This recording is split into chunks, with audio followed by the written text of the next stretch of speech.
Hey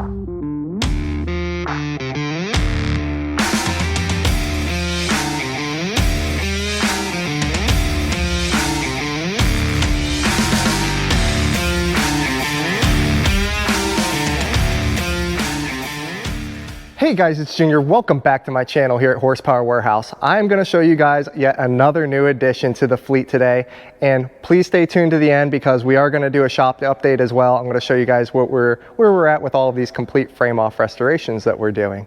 But before we get into the frame offs, let me show you something really neat. I know it's always really neat with me, but I'm genuinely impressed this time, guys. I promise. Check out our 1965 Milano Maroon convertible.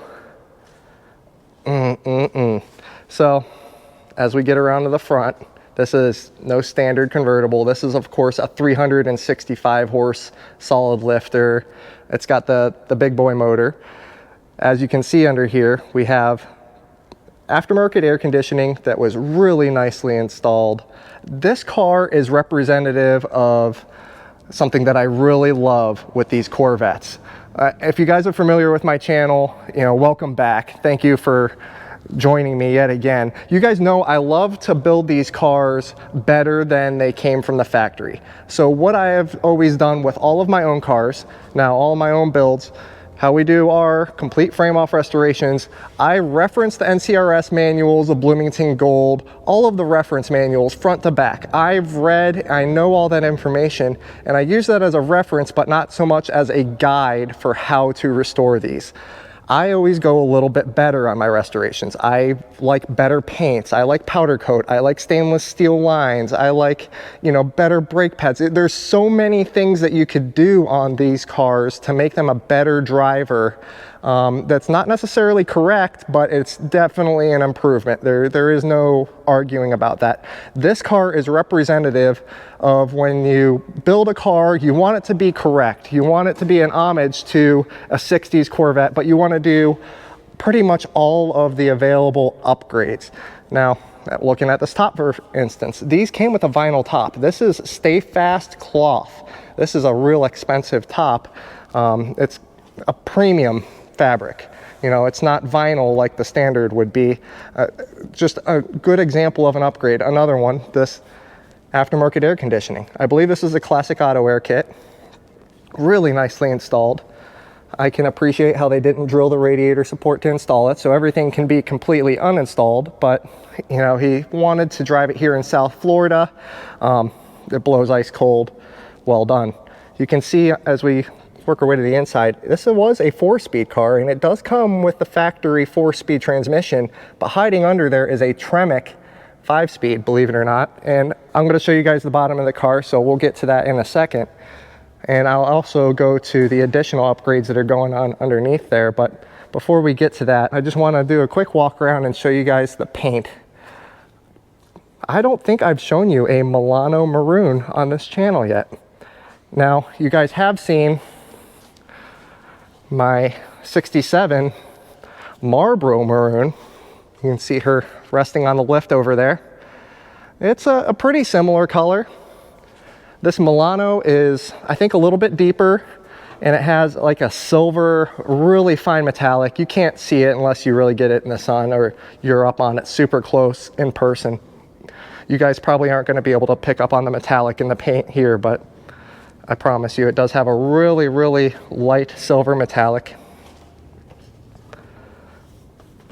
Gold lines, knockoffs, side pipes. Fantastic. White interior really looks good with this color. Man. But I've got it on the LED lit lift, so you guys know what's coming next. I'll be right back. All right, and we are back. So first off, let's start on the back of the car. Let's work our way underneath here. You can see everything is beautiful. They did a really good paint job. I am critical about the bottoms of the edges on all of my paint jobs, and whoever did this job did a fantastic job as well. Starting in the rear, you can see how we have a fiberglass monospring. This is not correct to this car. You can actually see all the warnings on it. Something to the effect of, don't do anything to this fiberglass spring because you will screw it up. I like how they have that warning on there. Do pay attention to that. You don't want to lift these cars by the springs, nor do you want to lift it by these dog bones, because those are very easily bent as well. So whenever you're lifting one of these cars, you're best to go underneath a more stable point. Fiberglass spring, you can see how the entire bottom, all the fiberglass has been coated. I want to say this is a rhino lining. This is a really durable, it's almost like a truck bed coating. I don't personally do this to my cars. More of an homage to how they were built. I like to keep the bottoms of my fiberglass tubs bare. I actually use a UV stable clear coat.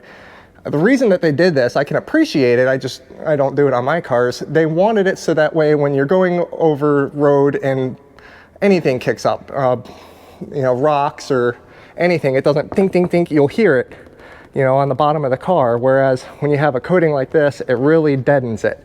So I like to isolate the sound in my cars from the inside. I use a thermal and a noise insulator.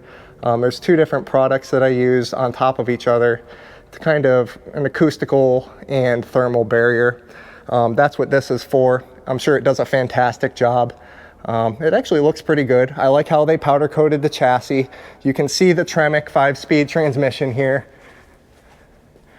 It fits perfect. You wouldn't even know it has a Tremec in it until you actually go for that 5th gear. Really nicely done car. You can see how they did not skimp on anything. You know, no corners were cut. Everything was pretty much completely rebuilt in the same fashion that I do on my side of the shop. So I can really appreciate, it takes some gusto to go to build a car and be like, you know what, I don't care what these NCRS or the judges think. I want to build the best car possible for my purposes. What am I going to do with it? I'm going to drive this thing. You know, it's kind of silly to build something to someone else's standards to make them happy. You know, I can appreciate it. I'm not knocking NCRS or Bloomington. Those guys definitely have their place. It's a fantastic community. But if you have a NCRS top flight car, you know, that is built by the book, at best you are going to get 1960s fit, finish, and technology. And I guess I'll just leave it at that because I'm not going to burn my bridges with all the NCRS guys. You guys can tell I do a lot of Corvettes, so I'm not going to say too much bad about, you know, their standards. They are trying to recreate the cars as they were built. That is their entire protocol. I diverge from that. I'm trying to build them better than when they were built. 67 roller coming together here. You guys can see how beautiful everything is coming together. I'm not going to uncover the engine yet because I don't want to spoil everything. That thing looks so gorgeous underneath there. Coming up, you guys are going to have to subscribe and keep watching. This is our 1963 customer's car. This one is, again, complete frame off restoration. You can see we have the chassis here as expected. No frame rot. Everything looks really good on this chassis. We had a couple things that didn't want to come apart because this thing was together and rusty for a long time.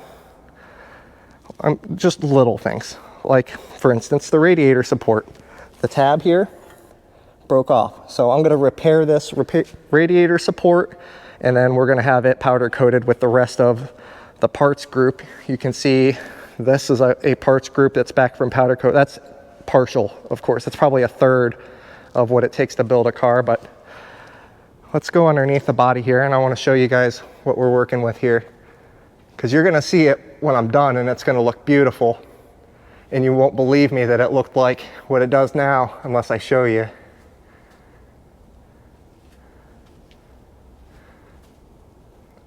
I like it. I like it a lot.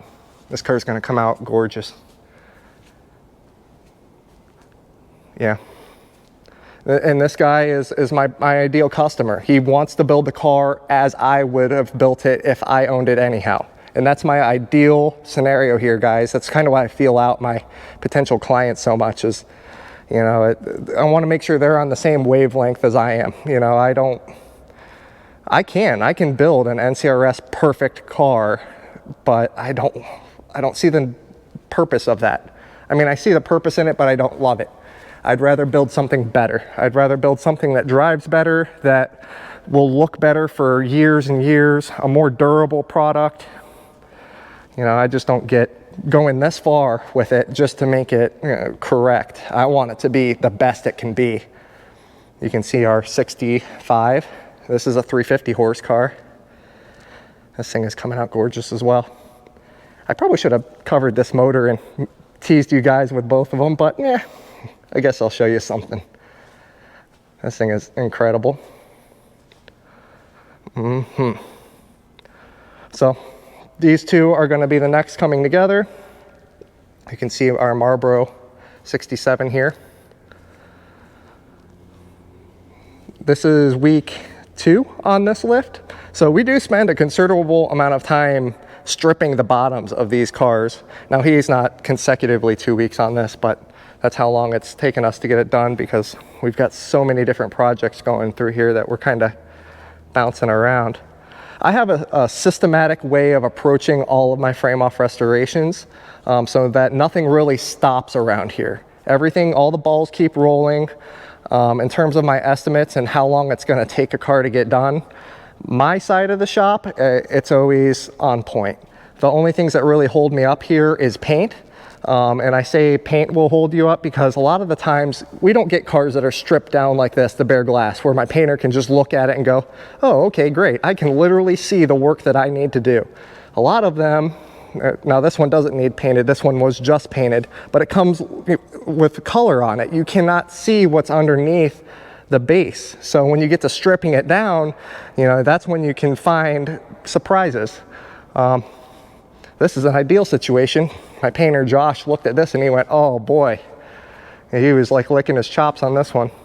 So this week, all of this stuff is going to powder coat. And by all of this stuff, I mean this and this stuff that we are getting ready to blow apart. Lower control arms, upper control arms, rear cross member. I mean, all of this stuff is getting blown apart. I'm a big stickler for powder coating. Rear trailing arms, so on and so forth. The complete parts package is going to get powder coated on this car. The engine is already at my engine builder, Steve Keach. He is rebuilding it right now as we speak. Rear end and transmission are getting rebuilt in house. So yeah, we were rolling on this one. But I'm curious what you guys think. What is your opinion with these Corvettes? What's most important to you? Would you rather have an NCRS correct car, meaning as it was built in the 60s, not deviating from the standard, or would you rather have a car that is an homage to the standard but has improvements, has better equipment? You know, they might deduct you NCRS points for it, but you get an overall better car. You know, NCRS does not like to see these fiberglass mono springs in the rear here. This wasn't introduced until the C3s. So, well, maybe the 67s. Don't quote me on that one. I think it may have been late 67 had the mono spring as well, but I might be wrong. The C3s definitely had a fiberglass mono spring, and they ride a lot better. They really do. They are touchy. You can't, you know, do not subject to heat, toe chains, tie downs, hammer blows, etc. You know, they are delicate, but they ride a lot better. They absorb, you know, bumps, and they're quieter, and so on and so forth. Tremec transmission, it's just a more modern, better transmission, wider ratios, has that extra 5th gear. I mean, it's really an addition. It's if you're gonna be driving it down the highway on I-75 here in South Florida, that 5th gear is nice. I'm not gonna lie to you guys, it's real nice. And in fact, let me show you something.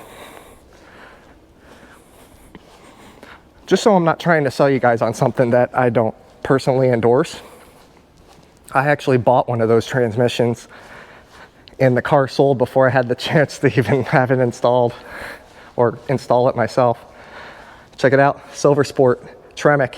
So if you guys are in the market for a Tremec for a C2, I have the complete kit here with the shifter and everything. So it is something that I personally have spent my money on. That car, like I mentioned, it was earmarked for a certain car, and it is now in Canada, I believe. But I'm curious. Comment down below. Let me know what you guys think about you know, NCRS correct versus the best that you can build the car. What would be your preference be? Really curious to hear what you guys think. But thank you guys so much for joining me. Until next time, take care.